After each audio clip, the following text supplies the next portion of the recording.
దేవునికి మహిమ కలుగును గాక. దేవుని బిడ్డలందరికీ ఉదయకాల శుభములు తెలియజేస్తూ ఉన్నాం.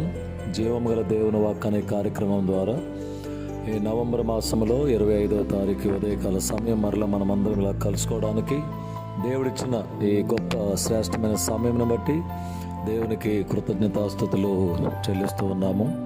ఈరోజు దేవుడు మనకిస్తున్న వాగ్దానం కీర్తన గ్రంథం 103వ కీర్తన 11వ వచనం. కీర్తన గ్రంథం 103వ అధ్యాయము 11వ వచనం. భూమి కంటే ఆకాశము ఎంత ఉన్నతముగా ఉన్నదో ఆయన యందు భయభక్తులు గల వారి ఎడల ఆయన కృప అంత అధికముగా ఉన్నది.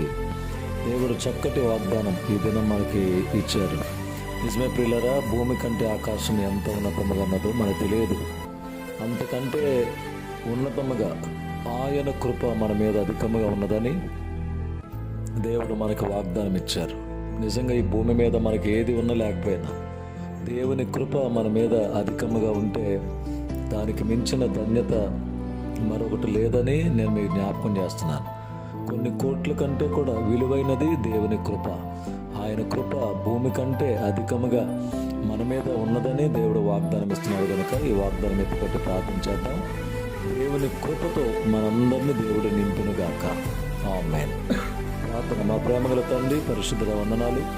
ఈ నూతన దినాన్ని బట్టి మీ స్తోత్రం నాయన. 25వ దినమందు ఈ సన్నిధిలో ప్రార్థించే కృపను మాకు ఇచ్చిన స్తోత్రం. మా ప్రియులందరినీ దీవించండి. ఈ దినం చేయించిన పనులు, ప్రయాణాలు, ఉద్యోగాలు, చదువులు, చేతి పనులు, రెక్కల కష్టములు అందరికీ తోడుగా ఉండండి. క్షేమస్థితిని ఇవ్వండి. కృపలో వర్ధిలింప చేయండి. ప్రతి మరణకరమైన పరిస్థితిని తప్పించండి. ఇది నాయన బలహీనతలో బిడ్డలు తోడుగా ఉండి బలమును దయచేయండి. మీ రెక్కల చాటును బిడ్డను భద్రపరచండి. ఉదయకాల శుభములు, దీవెనలు బిడ్డలందరికీ నాయన సమృద్ధిగా దయచేయండి. యెరూషలేమునకు క్షేమమును ప్రకటిస్తూ ఉన్నాం. ఇశ్రాయేలు ప్రజలందరికీ క్షేమమును దయచేయండి. మమ్మలను, మా కుటుంబాలు మీ చేతులకు అప్పగించుకుంటూ యేసయ్య నామములో ప్రార్థించి వేడుకొని పొంది ఉన్నాము తండ్రి. ఆమేన్. తండ్రి, కుమారుడు, పరిశుద్ధాత్మ త్రియేక దేవుని దీవెనలు సదాకాలము మనందరికీ తోడైనగాక. ఆమేన్. May God bless you all. May God bless our India.